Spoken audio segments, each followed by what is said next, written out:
बिस्मिल्लाहिर्रहमानिर्रहीम। अस्सलाम वालेकुम स्टूडेंट्स, कैसे हैं आप सब? आई होप सो आप सब खैरियत से होंगे। और आप लोगों ने चैप्टर नंबर 6 स्टार्ट किया हुआ है 9th क्लास के मैथ का, जिसका हमारा आज का टॉपिक जो होगा वो एक्सरसाइज 6.3 हम करेंगे, जो कि यहाँ से हम थोड़ा सा इसको इंट्रोडक्शन लेंगे। इंट्रोडक्शन लेने के बाद ही हमें इनके क्वेश्चन की समझ आएगी, ठीक है?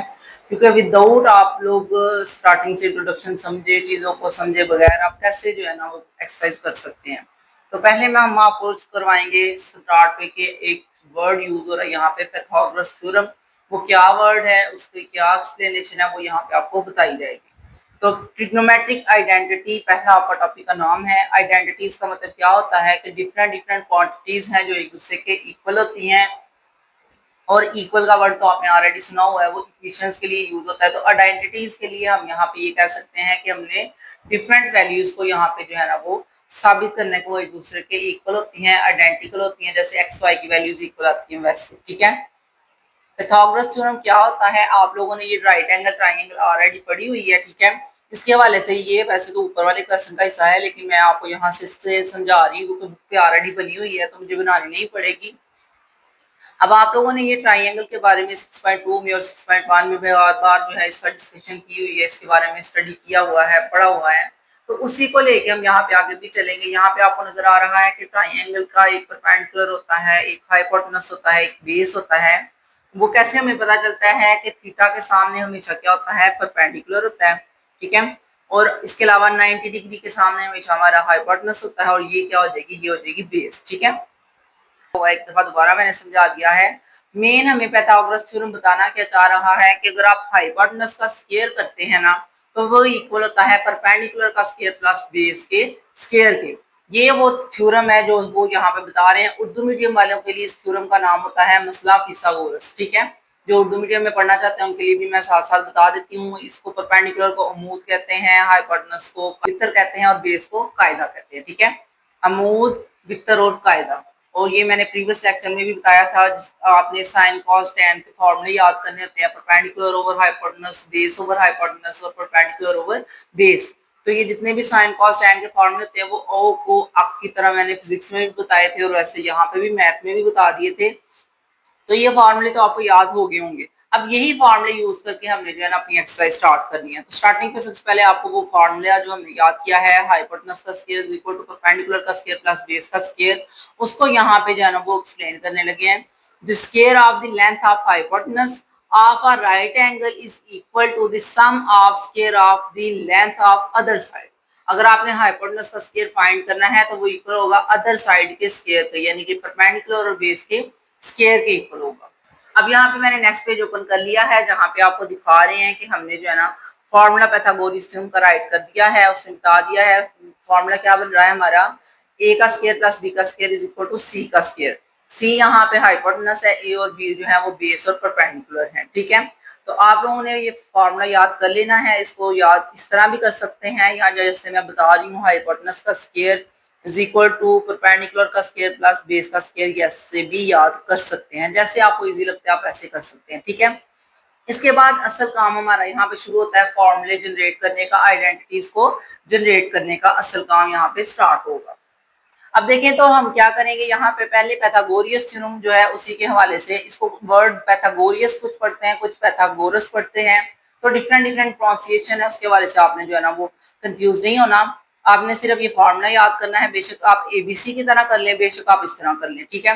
अब पहला स्टेप होगा, हमने यहाँ पे हाइपोटेनस के साथ डिवाइड करना है, यानी कि सी के स्क्वायर के साथ हमने डिवाइड करना है। जब हम सी के स्क्वायर के साथ डिवाइड करेंगे तो हमारे पास पहली पाइथागोरियस आइडेंटिटी आएगी सामने, जो कि है साइन का square theta is equal to cos का square theta is equal to 1।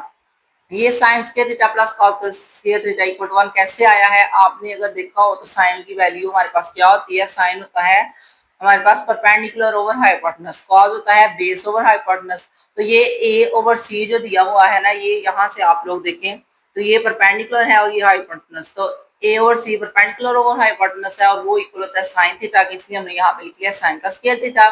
B की वैल्यू अगर आप यहाँ से देखें तो हमारे पास ये बेस और सी हाइपोटेनस है, तो बेस ओवर हाइपोटेनस हो तो वो कॉस के इक्वल होती है। इस वजह से इन दोनों की जगह पे हमने साइन और कॉस अप्लाई किया है और इक्वल टू कर दिया 1 की, क्योंकि ये दोनों सी था, यहाँ पे एक मिस सा तो मैंने लगा दिया है। क्योंकि अभी ये बुक्स न्यू आई हैं तो इनमें मिस्टेक्स भी होनी है, तो इसलिए फिर आप जो है ना वो साथ साथ मिस्टेक सही कर लिया करें। ये सी का स्क्वायर है तो ये कैंसिल आउट हो गया तो हमारे पास आंसर आ जाएगा 1। तो ये जो आपके पास आइडेंटिटी आई है ना, इसको आपने याद करना है। ये एमसीक्यू में भी पूछी जा सकती है। साइन का स्क्वायर थीटा प्लस कॉस का स्क्वायर थीटा इक्वल टू, आगे वो ऑप्शन देंगे 0 2 3 1, तो आपने 1 के ऊपर टिक करना है। ओके, अब उसी तरह सेकंड वाली आइडेंटिटी पहले आपने सी से डिवाइड किया तो सेकंड वाले के लिए वो बी से डिवाइड करेंगे, तो बी से डिवाइड करने से tan की बन जाएगी। tan का square theta plus 1 equal to second square theta. तो ये भी आइडेंटिटी आपने याद करनी है, इसको लिख के प्रैक्टिस करना है। ये जितनी भी मैंने स्टार लगाई हुई है ना, ये सारी ही आपने लिख लिख के इनकी प्रैक्टिस करनी है, क्योंकि ये जो है आपकी क्वेश्चन में भी यूज होनी है और एमसीक्यू में भी पूछी जानी है। ओके, और ये जो है 1 प्लस कॉट का square theta is equal to cosecant square theta है। तो आइडेंटिटीज को आप एक पेज पे लिख लें, इनकी अच्छी तरह प्रैक्टिस करें, इनको अच्छी तरह लर्न करें, चलते फिरते इनकी रीडिंग करते रहें तो आपको इंशाल्लाह ये याद हो जाएंगी। ये जितनी भी आइडेंटिटीज आपने पढ़ी हैं 2 3 4 वाली, इनको हम कहते हैं ये पैथागोरस आइडेंटिटीज हैं। और आप ये एमसीक्यूज में भी और अलग से चार्ट क्वेश्चन भी पूछा जा सकता है कि राइट दी पैथागोरस आइडेंटिटीज, तो आपने ये सारी आइडेंटिटीज राइट करनी है। ओके, तो आई होप सो कि आपको ये स्टार्टिंग पे समझ आ गई होगी कि हमने क्या क्या करना है। अब ये है हमारे पास एक्सरसाइज 6.3 का पहला क्वेश्चन, जो कि आपको बताना चाह रहे हैं कि if theta lies in first quad.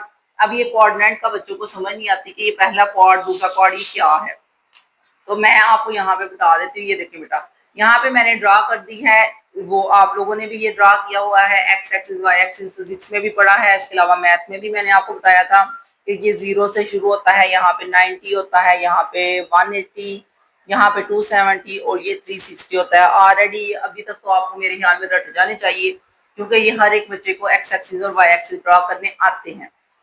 इसके बाद असल कंसेप्ट हमारा शुरू होता है, जिसमें हमने पहले क्वाड को यहाँ पे लिखना होता है, ये होता है दूसरा, यहाँ पे ये तीसरा क्वाड होता है और ये चौथा। इसको कुछ उर्दू मीडियम में इसको रबा कहा जाता है और इंग्लिश में इसको क्वाड या क्वाड्रेंट कहा जाता है। ठीक है, अब पहले क्वाड में हमारे पास जितने भी ट्रिग्नोमेट्रिक फंक्शंस है ना, sine cos tan cosecant secant और कॉट, ये 6 के 6 ट्रिग्नोमेट्रिक फंक्शन पहले क्वाड में हमेशा पॉजिटिव होंगे। अगर दूसरे क्वाड की बात की जाए तो यहाँ पे सिर्फ साइन ने पॉजिटिव होना है, तीसरे क्वाड की बात की जाए तो यहाँ सिर्फ टैन ने पॉजिटिव होना है और चौथे क्वाड में सिर्फ कॉज ने पॉजिटिव होना है। ठीक है, तो ये अगर आपको याद नहीं होते तो इसके लिए आप ये एक सिंपल सा शॉर्ट फॉर्म में ये मैंने लिखा है। छोटे छोटे वो ट्रिक्स होते हैं, तोड़ के आप समझ लें या ट्रिक्स समझ लें। ये होता है कि बच्चों को याद करवाने के लिए हमने ट्रिक्स बताई होती है, इस तरह करके याद कर लें। आपको आसान लगे आप इसको याद कर लीजिएगा। ASTC, तो ए का मतलब होगा आर पॉजिटिव, एस का मतलब होगा साइन पॉजिटिव, टी का मतलब होगा टैन पॉजिटिव और सी का मतलब होगा कॉज पॉजिटिव। ठीक है, ये याद करना आपका जरूरी है, क्योंकि इसकी हेल्प से ही आप क्वेश्चन को हल कर सकते हैं। देखिए, जब वो कहते हैं पहले क्वाड में, तो पहले क्वाड का मतलब क्या होगा कि यहाँ पे जितने भी ट्रिग्नोमेट्रिक फंक्शंस हैं आपके सारे पॉजिटिव आएंगे। असल काम जो है ना, ये टेबल जो मैंने अभी आपको याद करवाया, इसका असल काम आगे फर्स्ट ईयर सेकंड ईयर में होना है ज्यादा, लेकिन अभी आपको ये स्टार्टिंग पे थोड़ा सा बता रहे हैं ताकि जो है ना आप थोड़े से समझदार हो जाए, आपको पता चल जाए कि आपने आगे भी इस तरह की चीजें पढ़नी है। तो ये जो है पहला क्वेश्चन, इसमें उसने बोला है कि पहले क्वाड में लाई कर रहा है, तो जब हम इस क्वेश्चन को हल करेंगे तो मैं मजीद आपको बता दूंगी। इसके बाद उसने क्या बोला, find the remaining trigonometric ratios of theta. तो ये क्या वो बोलना चाह रहे हैं कि आप थीटा की बाकी जो ट्रिग्नोमेट्रिक रेशियोज है वो कैसे हमने फाइंड करनी है। साइन उसने दे दिया है, तो बाकी जो 5 रह गई हैं, cos tan cosecant cot secant, ये हमने खुद फाइंड करनी है। यहाँ पे उसने कॉस दिया है, तो हमने साइन कॉट टैन कोसिकेंट जितनी रह गई है वो सारी फाइंड करनी है। इसी तरह डिफरेंट डिफरेंट एक एक उसने दी है, बाकी सारी ट्रिग्नोमेट्रिक रेशियोज हमने खुद फाइंड आउट करनी है। तो स्टार्ट करते हैं अपने पहले क्वेश्चन। तो exercise 6.3 question number 1 same as it is हमने रीड कर लिया था। स्टार्टिंग में उसने क्या बोला है, यहाँ पे हमें वैल्यू दी है sine theta is equal to 2/3। तो इसके लिए सबसे पहले मैं आपको कुछ बना के बताती हूँ, जो आपने पहले में ही जस्ट ड्रा करना है, क्योंकि वो आपको समझ आ जाए, बाकियों में फिर इसको ड्रा करने की जरूरत नहीं है। तो ये मैंने ड्रा करके आपको बताया था कि ये फर्स्ट क्वाड होता है। ठीक है, और फर्स्ट क्वाड्रेंट में हमारे पास उसने बताया थीटा लाई करता है। तो थीटा लाई करने के लिए जारी बात है हमें कोई ना कोई जो है ना वो बनानी पड़ेगी। एक हमारे पास एक रे है, रे क्यों है ये, रे क्यों बनाई है हमने, क्योंकि थीटा ड्रा करने के लिए हमें एक रे भी चाहिए, तो फिर ही हमारा ये थीटा ड्रा होगा ना। तो ये आपका आ चुका है थीटा, और आप लोगों को पता है सारी बात है, अगर आपने एक स्ट्रेट लाइन रे ड्रा कर ली है तो अब आपने क्या करना है, उसका आपने परपेंडिकुलर भी ड्रा करना है। तो जब हम इसका परपेंडिकुलर ड्रा करेंगे ऐसे नीचे की तरफ को, तो ये राइट एंगल ट्राइंगल बन जाएगी, जिसका ये 90 डिग्री का हमारे पास जो है ना एक एंगल होगा, और बाकी जो एंगल है वो 90 से छोटे होंगे। ठीक है, तो ये आप लोगों ने उसी तरह की ट्राइंगल बना लिया जैसे आप पहले क्वेश्चन में करते रहे हैं। ये इसकी बेस है, ये इसका हाइपोटेनस है, और ये परपेंडिकुलर है। ठीक है, तो ये मैंने क्यों आपको समझाया, ताकि आपको समझ आ जाए कि ये जो साइन 2/3 है ना, साइन का फॉर्मूला हमारे पास क्या होता है, साइन का फॉर्मूला होता है हमारे पास परपेंडिकुलर ओवर हाइपोटेनस। ठीक है, तो ये साइन का फॉर्मूला जो है, इसी की हेल्प से हमने जो है बाकी वैल्यूज भी हंट करनी है। तो यहाँ हम लिखेंगे परपेंडिकुलर और यहाँ हम लिखेंगे हाइपोटेनस। उसने बोला था 2/3 है, तो 2 वैल्यू हो गई है हमारी परपेंडिकुलर की, ये परपेंडिकुलर था हमारा, इसकी वैल्यू हो गई है 2, और हाइपोटेनस की वैल्यू आ चुकी है 3। तो ये हमारा हाइपोटेनस था, इसकी वैल्यू क्या है 3, और ये हमारी बेस है जिसका अभी हमें नहीं पता, और ये हमने फाइंड करनी है। ओके, तो जब आपको ये चीज पता चल गई है sine theta is equal to 2/3 जो है वो परपेंडिकुलर और हाइपोटेनस की वैल्यू हमें पता चल गई है। अब इसके बाद हमारा असल काम होता है पाइथागोरस थ्योरम, जो आप लोगों ने आगे भी पढ़ लिया है, समझ भी आपको आ गई है, तो वही आपने यहाँ राइट करना है, बाय पाइथागोरस थ्योरम। इसको पाइथागोरस या पाइथागोरस जो भी आप पढ़ना चाहते हैं वो आपकी मर्जी है। तो इसको हमने यहाँ पे जो है ना वो राइट कर लिया है, एंड देन आपने इसकी वैल्यूज भी राइट करनी है। ये मैं पूरा थ्योरम लिखूं देन आपको राइट करके बताती हूँ थ्योरम। तो इसकी वैल्यूज हमारे पास क्या होती हैं, आपने इसको याद किया हुआ है, हाइपोटेनस का square is equal to perpendicular का स्क्वायर प्लस बेस का, या कुछ लोग बेस का स्क्वायर प्लस परपेंडिकुलर का करते हैं, वो भी ठीक है। ये आगे पीछे भी हो जाए तो कोई मसला नहीं, क्योंकि हमने डेफिनेशन पढ़ी है कि अगर आपने हाइपोटेनस का स्क्वायर निकालना है तो बाकी जो दो हमारी साइड रह गई हैं उनके स्क्वायर को अगर आप प्लस करें तो उसके वो इक्वल आता है। तो डेफिनेशन मुताबिक आप जैसे मर्जी इन दोनों साइड को लिख सकते हैं, बेशक बेस पहले लिखें या परपेंडिकुलर पहले लिखें। अब फॉर्मूला मैंने लिख दिया है, इसको कुछ लोग एबीसी की फॉर्म में भी लिख सकते हैं। बी का स्क्वायर क्योंकि यहाँ पे आ रहा है, हम अगर इनके नाम दे तो ये ए है, ये आपके पास आ जाता है बी, और ये आ जाता है सी। तो कुछ लोग इसको इस तरह भी लिखेंगे, ये स्मॉल बी हो जाएगा इधर, और ये हो जाएगा हमारे पास स्मॉल ए इधर, और ये स्मॉल सी इधर। तो कुछ लोग इस तरह लिखेंगे कि हमने हाइपोटेनस का स्क्वायर लिखा ना, तो वो लिख देंगे बेस का स्क्वायर इज इक्वल टू, ये परपेंडिकुलर है ना, तो ए का स्क्वायर प्लस सी का स्क्वायर। तो ये जो इस तरह लिखेंगे वो भी ठीक है, आपकी अपनी मर्जी है, आप ये वाला फॉर्मूला यूज करें या ये वाला। मैंने दोनों लिख दिए हैं ताकि आपको समझ आ जाए कि ये हमने किस तरह किया है। अब आपने यहाँ पे वैल्यूज पुट करनी है, तो आपको ये तो पता है कि हमारे पास हाइपोटेनस की वैल्यू यहाँ पे ऑलरेडी जो है ना वो गिवन है 3 है, तो बी की वैल्यू यहाँ पे लिखेंगे 3, एंड उसका स्क्वायर इक्वल होगा ए की वैल्यू हमारे पास क्या है 2, एंड सी की वैल्यू हमें नहीं पता, तो वो हम इसको उधर ही लिखा रहने देंगे, सी ही हमने यहाँ पे फाइंड करना है। तो 3 का स्क्वायर आ जाएगा 9, 2 का स्क्वायर 4, और सी वैसे का वैसे ही 9, 4 को इधर ले आएंगे तो हमारे पास 9 में से माइनस हो जाएगा, और जो है ना आंसर आ जाएगा आपका 5। और फिर आपने ये स्क्वायर खत्म करना है, तो उसके लिए फिर आपको स्क्वायर रूट 5 आंसर लाना पड़ेगा सी का। इसका मतलब है हमें बेस भी पता चल चुकी है, क्या है जी बेस, स्क्वायर रूट 5। तो यहाँ पे आप बेस की वैल्यू लिखेंगे स्क्वायर रूट 5, जो आपने फाइंड करनी थी वो आपको पता चल गई क्या है, स्क्वायर रूट 5।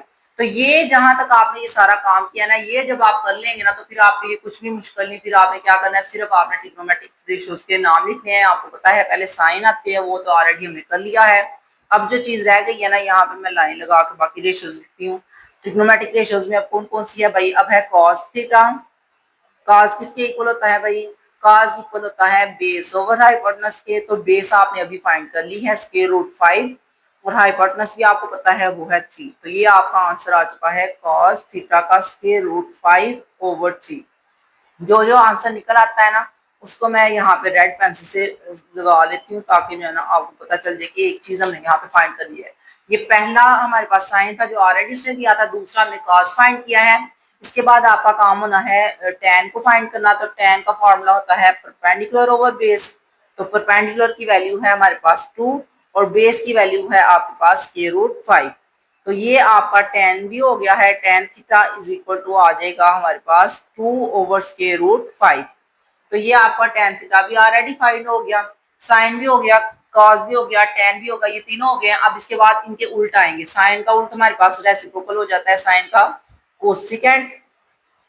तो वो साइन की जो वैल्यू थी उसी को ही हम चेंज कर लेते हैं 3/2, क्योंकि इसमें लिखने की जरूरत नहीं है, ये पहले से ही देख के हल हो जाएगा।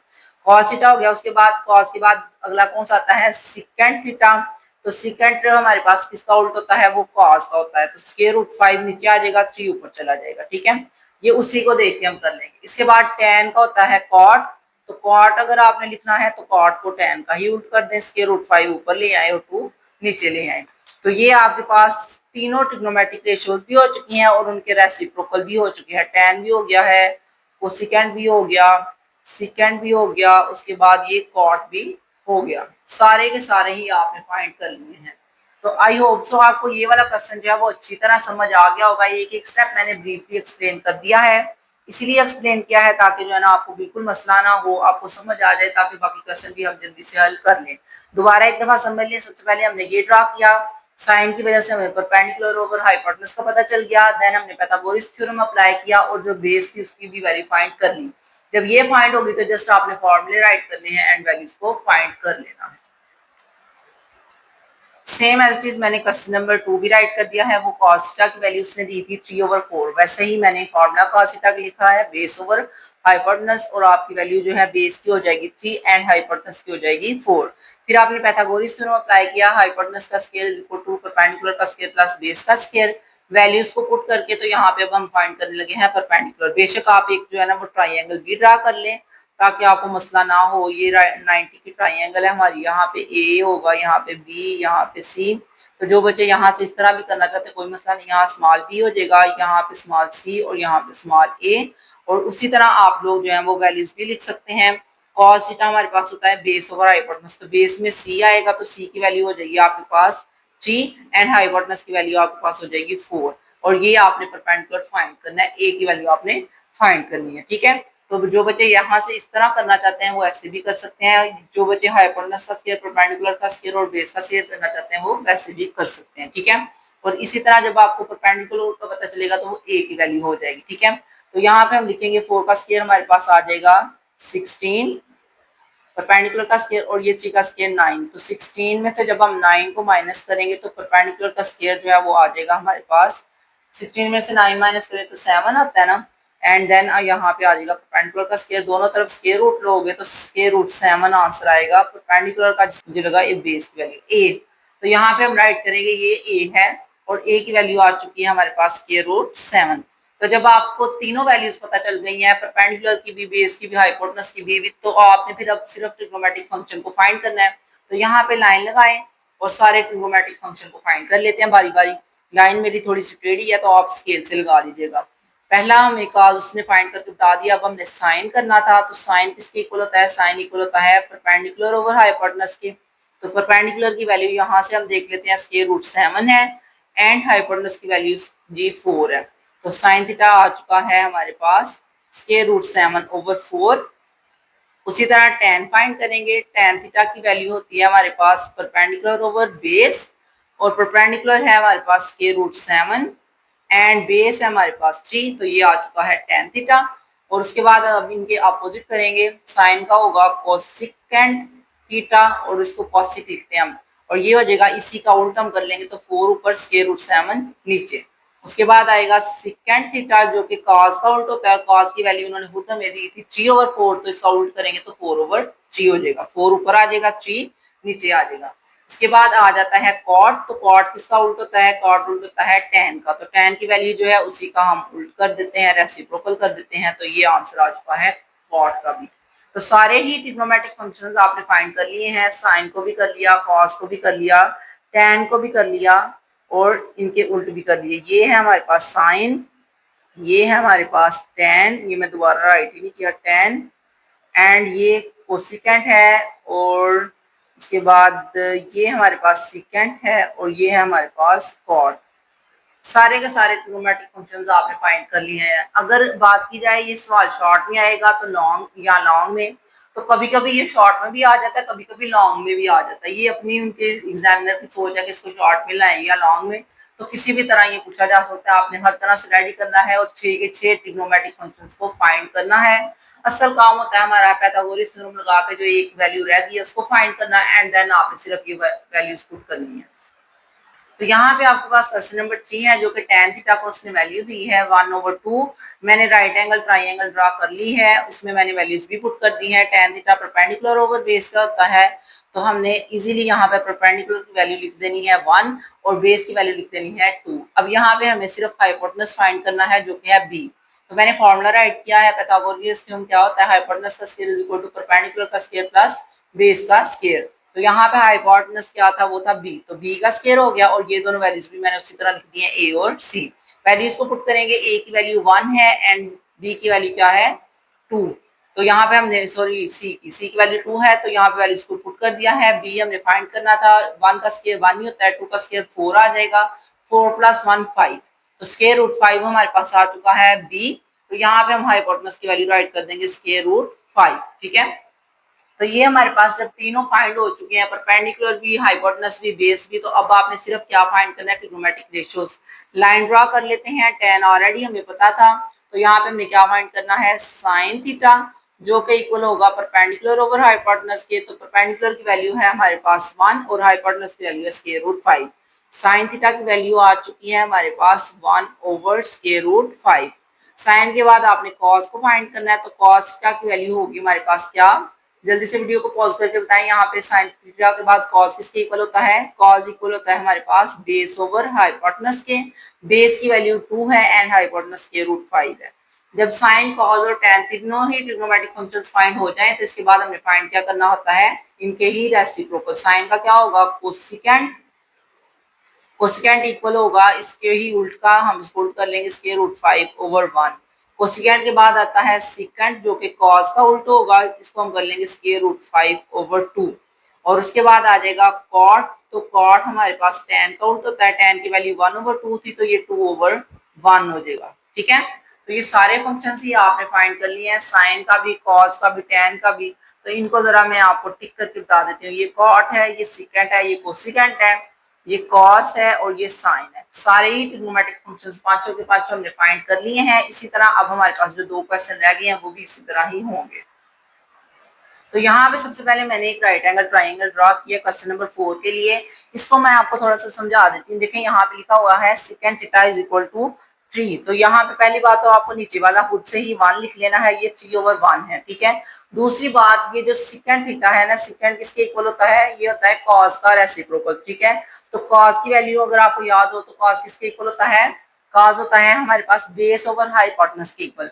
तो ये सेकेंड है तो ये हाइपोटेनस ओवर बेस होगा। ठीक है, ये उसका उल्टा होगा, हाइपोटेनस ऊपर आएगा और बेस नीचे आएगा। तो इसका मतलब है हमारे पास 3 वैल्यू हाइपोटेनस की है और 1 वैल्यू बेस की है। ठीक है, तो हाइपोटेनस की वैल्यू हम 3 और बेस की वैल्यू हम 1 लिख देंगे। ठीक है, मैं ये समझाना चाह रही थी आपको ताकि आपको अच्छी तरह समझ आ जाए कि सेकेंड जो है वो कॉस का उल्टा है, तो कॉस हमारे पास जो होता है वो बेस ओवर हाइपोटेनस था, तो इस वजह से हमने इसका उल्ट कर दिया है, हाइपोटेनस ओवर बेस कर दिया। इसके बाद अब आपने पाइथागोरस थ्योरम जो है वो अप्लाई कर देना है। अब यहाँ पे आप लोग देख सकते हैं मैंने पाइथागोरस थ्योरम अप्लाई कर दिया है, हाइपोटेनस का square is equal to perpendicular का स्क्वायर प्लस बेस का स्क्वायर। और उसके बाद आपने ये एबीसी जो भी राइट की थी उसके लिहाज से भी मैंने लिख दिया है बेस का स्क्वायर इज इक्वल टू ए का स्क्वायर प्लस सी का स्क्वायर। वैल्यूज को पुट किया है, वैल्यूज पुट करने के बाद हमारा जो आंसर आ रहा है वो स्क्वायर रूट 8 आ रहा है। स्क्वायर रूट 8 को हम कैलकुलेटर पे अगर लिखते हैं तो ये देखें स्क्वायर रूट 8 जो है ना वो चेंज हो जाता है 2 स्क्वायर रूट 2। ठीक है, तो इसी वजह से जो है ना मैंने 2 स्क्वायर रूट 2 यहाँ पे जो है ना वो राइट किया है। एंड देन आपने अब यहाँ पे जो है ना वो सारे ट्रिग्नोमेट्रिक फंक्शंस फाइंड करने हैं। पहले आप लाइन लगा के साइन कॉस tan तो फाइंड करेंगे क्योंकि उसने सेकंड दिया हुआ था। तो साइन को यहाँ पे सबसे पहले राइट करते हैं, साइन थीटा इज इक्वल होता है परपेंडिकुलर ओवर हाइपोटेनस। परपेंडिकुलर की वैल्यू आपने अभी फाइंड किया वो यहाँ पे राइट कर दें 2 स्क्वायर रूट 2। ठीक है, ये मैंने राइट कर दिया है। अब यहाँ पे फाइंड करना शुरू करते हैं। ये 2 स्क्वायर रूट 2 ओवर हाइपोटेनस की वैल्यू 3 है, तो 2 स्क्वायर रूट 2 ओवर 3 साइन की वैल्यू आ जाएगी। इसके बाद आपने कॉस की लिखनी है, तो कॉस तो वो उसने वैल्यू जो सेकंड दी थी उसी का ही उल्ट होगा, तो यहाँ पे हम लिख लेंगे 1 ओवर 3। उसके बाद हमारे पास आ जाएगा tan। तो tan के लिए आपने फॉर्मूला लिखना है, tan होता है हमारे पास परपेंडिकुलर ओवर बेस। तो परपेंडिकुलर की वैल्यू 2 स्क्वायर रूट 2 है और बेस की वैल्यू क्या है 1। तो ये हमारे पास आ जाएगा tan theta is equal to 2 square root 2। तो यहाँ पे हम ये राइट कर लेंगे। इसके बाद आपने लिखना है कॉट, और कॉट ना हमारे पास अगर बात की जाए तो कॉट थीटा इसी का ही उल्ट होगा, तो हम 1 ओवर 2 स्क्वायर रूट 2 लिख लेंगे। साइन कॉस tan कॉट हो चुका है, सिकेंड उन्होंने खुद ही दिया था, अब सिर्फ कोसिकेंट रह गया है। तो कोसिकेंट थीटा जो होता है ना वो हमारे पास होगा साइन का उल्ट। तो साइन आ जाएगा 3 ऊपर एंड 2 स्क्वायर रूट 2 नीचे आ जाएगा। ठीक है, तो ये आपका क्वेश्चन नंबर 4 भी हो चुका है। अब हमने करना है क्वेश्चन नंबर 5। तो ये है क्वेश्चन नंबर 5, जिसमें आप लोगों को नजर आ रहा है हमने कॉट स्क्वायर रूट 3/2 लिया हुआ है। अगर आप ध्यान दें तो ये जो स्क्वायर रूट 3/2 है, इसको हम अलग अलग भी लिख सकते हैं। हम इस तरह कर सकते हैं स्क्वायर रूट 3 और स्क्वायर रूट 2, ताकि हमें पता चल जाए कि हमने वैल्यूज कैसे फाइंड करनी है। तो कॉट जो होता है वो tan का रेसिप्रोकल है, तो यहाँ पे हम राइट करेंगे tan। tan हमारे पास किसके इक्वल होता है? tan इक्वल होता है परपेंडिकुलर ओवर बेस के। तो उसी की वजह से जो है ना हम उसको उल्ट कर लेंगे, तो ये हो जाएगा बेस ओवर परपेंडिकुलर। तो यहाँ पे हम लिखेंगे cot is equal to base over perpendicular, और बेस की वैल्यू हमारे पास हो जाएगी स्क्वायर रूट 3 और परपेंडिकुलर की हो जाएगी स्क्वायर रूट 2। तो ये आपने सारा कुछ लिख लिया है, ये बेस और परपेंडिकुलर की वैल्यू भी हो चुकी है। अब इसके बाद आपने पाइथागोरस थ्योरम अप्लाई करना है, एंड देन आपने क्या करना है, वैल्यूज ट्रिग्नोमेट्रिक फंक्शंस को फाइंड करना है। देख सकते हैं मैंने पाइथागोरस थ्योरम अप्लाई कर दिया है। हाइपोटेनस का square is equal to perpendicular का स्क्वायर प्लस बेस का स्क्वायर। अब यहाँ पे उसी तरह मैंने वैल्यूज लिखी हुई थी, उन्हीं के जरिए मैंने जो है ना वो फाइंड कर ली है। बी की वैल्यू आ रही है स्क्वायर रूट 5, तो यहाँ पे मैंने बी की वैल्यू भी राइट कर दी है स्क्वायर रूट 5। इसके बाद आपने बाकी जो रिमेनिंग ट्रिग्नोमेट्रिक फंक्शंस है वो फाइंड करने होते हैं। तो साइन, कॉस, टेन, सिकेंड और कोसिकेंड मैंने उसी तरह ही फाइंड कर लिए हैं जैसे आप लोग पहले करते रहे हैं। ठीक है, यहाँ पे मैं कोसिकेंड के पूरे स्पेलिंग नहीं राइट किए थे, तो ये सेम एज इट इज हुए हैं जैसे आपने प्रीवियस क्वेश्चंस किए थे। तो आई होप सो आपको क्वेश्चंस की समझ आ गई होगी। वीडियो को लाइक करें, चैनल को सब्सक्राइब कर लें, ताकि नेक्स्ट वीडियोस भी आप तक पहुंचती रहें। अल्लाह हाफिज।